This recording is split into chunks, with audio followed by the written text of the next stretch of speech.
وَمِنَ النَّاسِ مَن يَقُولُ آمَنَّا بِاللَّهِ وَبِالْيَوْمِ الْآخِرِ وَمَا هُم بِمُؤْمِنِينَ۔ کچھ لوگ وہ ہیں جو کہتے ہیں کہ ہم اللہ پر اور یوم آخرت پر ایمان لے آئے، حالانکہ وہ حقیقت میں مومن نہیں ہیں۔ سورت کے شروع میں پہلے مومنوں کے اوصاف اور ان کا انجام بیان فرمایا گیا، پھر ان لوگوں کا ذکر ہوا جو کھلے کافر ہیں۔ اب یہاں سے ایک تیسرے گروہ کا بیان ہو رہا ہے جسے منافق کہا جاتا ہے۔ یہ لوگ ظاہر میں تو اپنے آپ کو مسلمان کہتے تھے مگر دل سے مسلمان نہیں ہوئے تھے۔ يخادعون الله والذين آمنوا وما يخدعون إلا أنفسهم وما يشعرون۔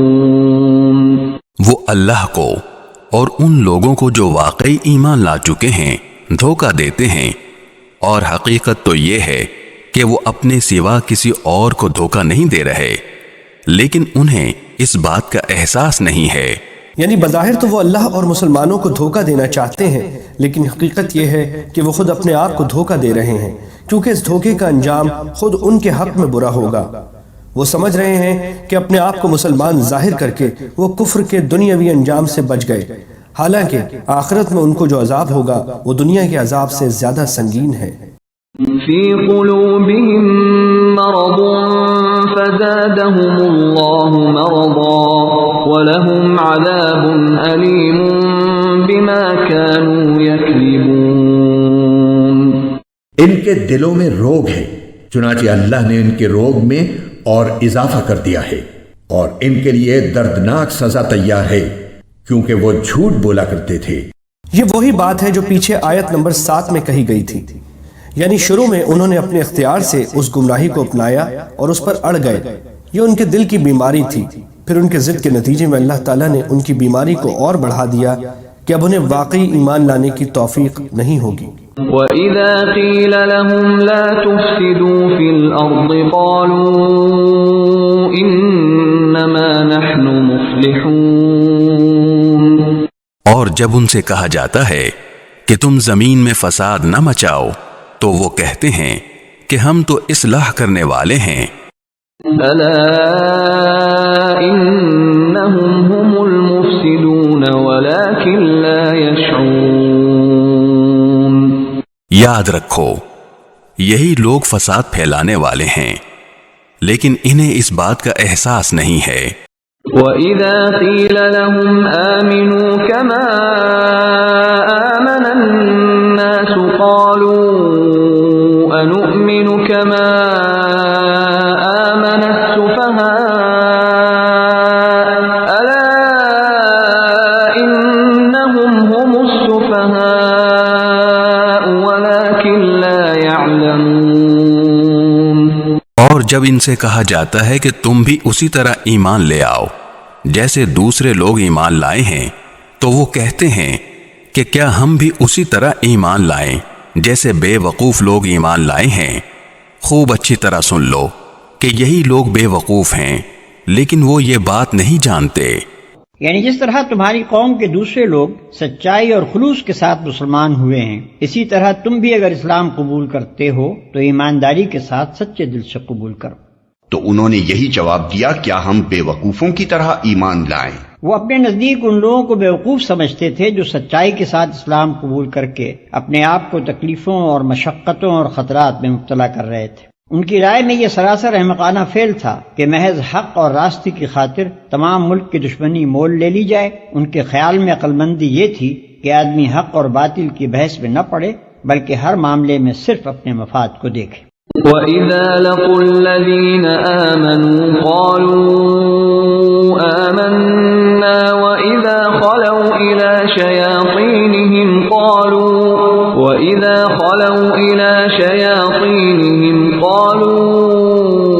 إِنَّا مَعَكُمْ إِنَّمَا نَحْنُ مُسْتَهْزِئُونَ۔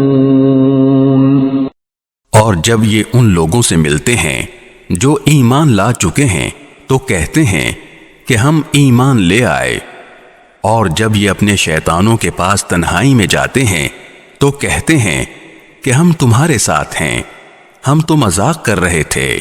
اور جب علیحدگی میں اپنے شیطانوں سے ملتے ہیں.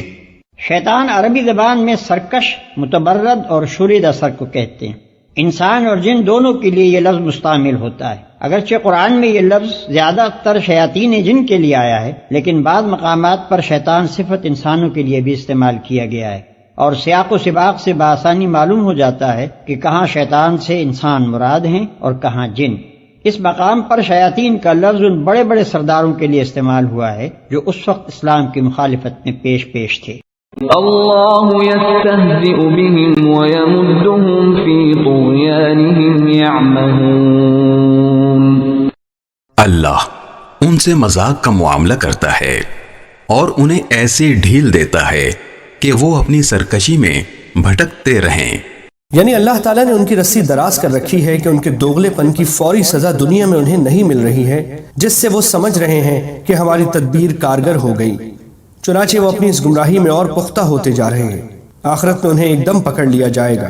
چونکہ اللہ تعالیٰ کا یہ عمل ان کے مذاق کا نتیجہ تھا، اسے یہاں اللہ ان سے مذاق کرتا ہے کہ عنوان سے تعبیر فرمایا گیا ہے.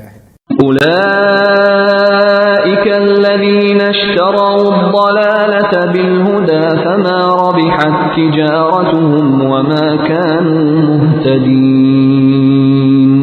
یہ وہ لوگ ہیں جنہوں نے ہدایت کے بدلے گمراہی خرید لی ہے، لہذا نہ ان کی تجارت میں نفع ہوا اور نہ انہیں صحیح راستہ نصیب ہوا. مثلهم كمثل الذي استوقد نارا فلما أضاءت ما حوله ذهب الله بنورهم وتركهم في ظلمات لا يبصرون. ان کی مثال اس شخص کی سی ہے جس نے ایک آگ روشن کی، پھر جب اس آگ نے اس کے ماحول کو روشن کر دیا تو اللہ نے ان کا نور سلب کر لیا اور انہیں اندھیریوں میں چھوڑ دیا کہ انہیں کچھ سجھائی نہیں دیتا. یہاں سے ان منافقوں کی مثال دی جا رہی ہے جو اسلام کے واضح دلائل سامنے آنے کے باوجود نفاق کی گمراہی میں پھنسے رہے. اسلام کے واضح دلائل کو آگ کی روشنی سے تشبیہ دی گئی ہے کہ جس طرح اس روشنی سے ماحول کی چیزیں صاف نظر آنے لگتی ہیں، اسی طرح اسلام کے دلائل سے حقیقت ان پر واضح ہو گئی، لیکن پھر ضد اور عناد کی وجہ سے اللہ تعالیٰ نے یہ روشنی ان سے سلب کر لی اور وہ دیکھنے کی قوت سے محروم ہو گئے. صم بكم عمي فهم لا يرجعون.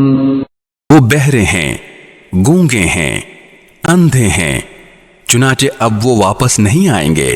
أو كصيب من السماء فيه ظلمات ورعد وبرق يجعلون أصابعهم في آذانهم من الصواعق حذر الموت والله محيط بالكافرين. یا پھر ان منافقوں کی مثال ایسی ہے جیسے آسمان سے برستی ایک بارش ہو جس میں اندھیریاں بھی ہوں اور گرج بھی اور چمک بھی. وہ کڑکوں کی آواز پر موت کے خوف سے اپنی انگلیاں اپنے کانوں میں دے لیتی ہیں، اور اللہ نے کافروں کو گھیرے میں لے رکھا ہے. منافقوں کی پہلی مثال تو ان منافقین سے متعلق تھی جو اسلام کے واضح دلائل سامنے آنے کے باوجود خوب سوچ سمجھ کر کفر اور نفاق کا رستہ اختیار کیے ہوئے تھے. اب منافقین کے اس گروہ کی مثال دی جا رہی ہے جو اسلام لانے کے بارے میں تذبذب کا شکار تھا. جب اسلام کی حقانیت کے دلائل سامنے آتے تو اس کے دل میں اسلام کی طرف جھکاؤ پیدا ہوتا اور وہ اسلام کی طرف بڑھنے لگتے، لیکن جب اسلامی احکام کی ذمہ داریاں اور حلال و حرام کی باتیں سامنے آتی تو وہ اپنی خود غرضی کی وجہ سے رک جاتے. یہاں اسلام کو ایک برستی ہوئی بارش سے تشبیہ دی گئی ہے اور اس میں کفر و شرک کی خرابیوں کا جو بیان ہے اسے اندھیروں سے، اس میں کفر و شرک پر عذاب کی جو دھمکیاں دی گئیں انہیں گرج سے تشبیہ دی گئی ہے. نیز قرآن کریم میں حق کے جو دلائل اور حق کو تھامنے والوں کے لیے جنت کے جو وعدے کیے گئے ہیں انہیں بجلی کی روشنی سے، جب یہ روشنی ان کے سامنے چمکتی ہے تو وہ چل پڑتے ہیں، مگر کچھ دیر میں ان کی خواہشات کی ظلمت ان پر چھا جاتی ہے تو کھڑے رہ جاتے ہیں. یعنی جب قرآن کریم کفر اور فسق پر عذاب کی وعیدیں سناتا ہے تو یہ اپنے کان بند کر کے یہ سمجھتے ہیں کہ ہم عذاب سے محفوظ ہو گئے، حالانکہ اللہ تعالیٰ نے تمام کافروں کو گھیرے میں لے رکھا ہے اور وہ اس سے بچ کر نہیں جا سکتے۔ يكاد البرق يخطف أبصارهم كلما أضاء لهم مشوا فيه وإذا أظلم عليهم قاموا ولو شاء الله لذهب بسمعهم وأبصارهم إن الله على كل شيء قدير۔ ایسا لگتا ہے کہ بجلی ان کی آنکھوں کو اچک لے جائے گی۔ جب بھی بجلی ان کے لیے روشنی کر دیتی ہے وہ اس روشنی میں چل پڑتے ہیں، اور جب وہ ان پر اندھیرا کر دیتی ہے تو کھڑے رہ جاتے ہیں، اور اگر اللہ چاہتا تو ان کے سننے اور دیکھنے کی طاقتیں چھین لیتا۔ بے شک اللہ ہر چیز پر قدرت رکھتا ہے۔